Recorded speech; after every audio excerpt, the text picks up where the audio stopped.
Giorgio Armani, photographed at the Armani headquarters in Milan. Photograph by Paolo Roversi. In the first moments of Giorgio Armani's favorite film, Alfred Hitchcock's 1946 romantic thriller, Notorious, a young woman exits a Miami courtroom through a gauntlet of flashbulbs.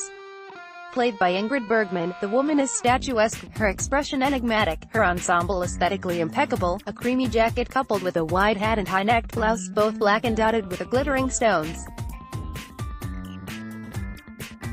It's clear why this movie, a paean to elegance and outsized personalities, occupies a place in the heart of 84-year-old Mr. Armani, as he's called by everyone in his industry, a self-described film buff who transformed award season style by eschewing the trendy and provocative in favor of fresh sophistication. Even a marginally perceptive viewer will note the congruence between Bergman's outfit and early iconic Armani looks, all iterations of what would come to be known as power dressing. Diane Keaton's assertively elegant blazer in 1978, Michelle Pfeiffer's luxe suit in navy velvet a decade later, Jodie Foster's silk jacket and beaded trousers in 1992, the only pop of color a crimson AIDS awareness ribbon pinned to her lapel. The mimic red carpet may be a far cry from a Florida courthouse, but the demand for flawlessness is about on par. Since the brand's earliest days, Armani has enjoyed a happy entanglement with Hollywood. The designer, who draws inspiration from Italian neo-realists to American westerns, from Hitchcock to Martin Scorsese, a close friend, has outfitted 200-plus movies, including American Gigolo and The Wolf of Wall Street, and a compounded sum of awards circuit appearances. He's even credited with creating the role of the stylist by installing a savvy in-house celebrity liaison, Wanda McDaniel, at his Rodeo Drive boutique, which opened in 1988. His promise to those who don his designs, whether it's Viola Davis in a dramatic red gown, or loyalists Glenn Close and Cate Blanchett in a host of confections, she will not regret what she is wearing when she looks at pictures of herself in the press the next day. Or even next year. I always feel effortlessly glamorous in Mr. Armani's clothes, says Close, who accepted her recent Golden Globe Award for Best Actress wearing a custom Armani Privé velvet cape dress. I defined myself, in the 80s and 90s, through his now classic suits and gowns and still feel that I've come home whenever I step into an Armani design. The most astonishing gown I've ever had the thrill to wear was the silvery, beaded, pre-privé creation I wore the year I gave an honorary Oscar to the legendary Deborah Kerr. I felt like a queen. The gown had a simple collar and long sleeves and fit me like a glove. To wear it was to bring to life a true masterpiece. I reveled in its weight, its movement and the supreme artistry that had gone into its creation. Like my mother, I have always considered myself an unadorned person, always believing that less is more, that good gown was adornment enough. It transformed me and moved me. On that night, that extraordinary gown was a celebration and a tribute unto itself. Thank you, Mr. Armani. It's now more than 4 decades since Armani's first Oscars carpet. That time was an era of transition, Armani says, and today there are similarities. Once again, the red carpet has become a forum for debate, where Time's Up pins abound and each gown serves as an amplification of the woman inside it rather than the main event. Which is, he adds, what I have always believed is the secret of great red carpet dressing. Power dressing, today, reflects a particular look that was fashionable in the 80s. But for me, clothes have always had power, says Armani. The power to make people feel they are at their best. One thinks of the Mona Lisa smile that settles onto Ingrid Bergman's face as she and her perfect clothes sail through the cameras and questions.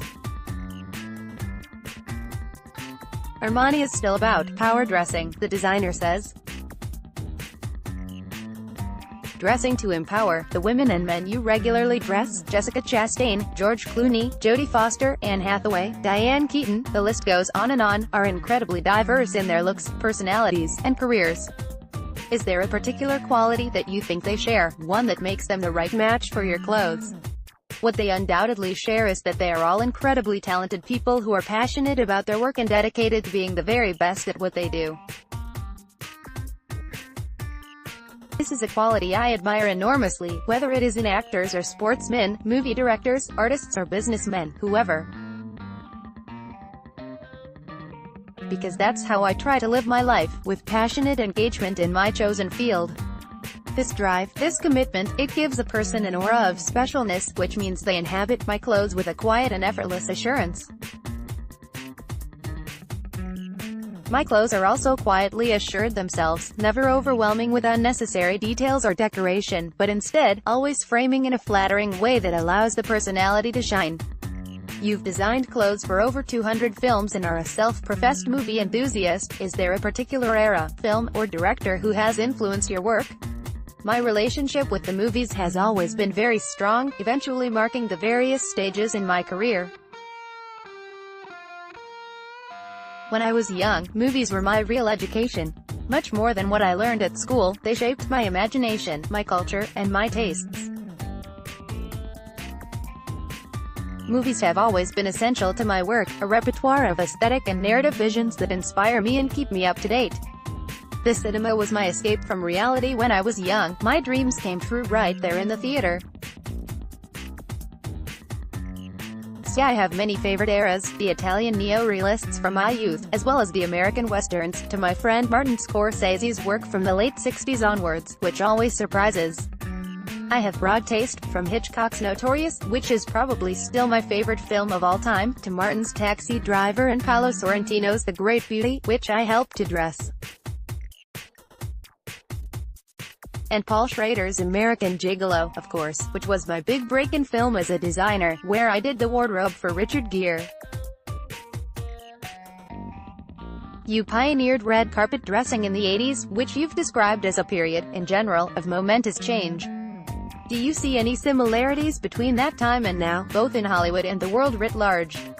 The 80s saw a huge amount of change in Hollywood, and the world in general. In the movie industry, the young actors were rejecting the theatricality of the old Hollywood red carpet for a new naturalness, and I became the go-to designer for this fresh approach. People like Diane Keaton and Robert De Niro had a completely different idea of what the image of stardom should be. They wanted to be relatable, people first and stars second. But then all of us were adjusting how we thought of ourselves, socially and professionally. And in particular, women were discovering a new voice as professionals, and I found myself the designer credited with giving these women an appropriate wardrobe, something that could compete sartorially with what their male colleagues were wearing. It was an era of transition, and today there are similarities. People once again want authenticity and personality instead of superficial or provocative glamour. And in terms of the women's movement, we have seen the red carpet appropriated as an arena to promote debate. I thought it was very smart and creative to take an entertainment forum which the whole world is looking at and use it to advocate for a change in behavior and attitude. Aesthetically, I was fascinated by the sobriety of the dressing encouraged by the which is what I have always believed is the secret of great red carpet dressing. What elements must a red carpet look have to be successful? It should be elegant, and the magic will come from that elegance. It should be timeless and stylish, rather than trend-driven and overtly fashionable. Neither the outfit nor the wearer should look as if they are trying too hard. It should make the wearer feel comfortable, relaxed and confident, never self-conscious or awkward. It should not overwhelm or disguise. The wearer should look like the star, not the outfit. It should be a natural choice and the absolute right thing to be wearing for that particular person.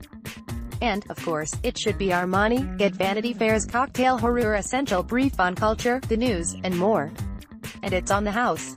Full screen photos. The Giorgio Armani Oscar red carpet treatment. Dan Keaton in 1978 photo, by Ron Galella, Wire Image. Michelle Pfeiffer in 1989 photo, copyright Phil Roach. Globe Photos, Zoom at press.com/Alamy. Jessica Tandy in 1990 photo, by Christophe Thievor, Sigma, Getty Images. Jessica Lange in 1990 photo, by Ron Galella, Wire Image. Viola Davis in 2017 photo, by Jeff Kravitz, Film Magic. Nicole Kidman in 2018 photo, by Steve Granitz, Wire Image. Armie Hammer in 2018 photo, by Kevin Mazur, Wire Image.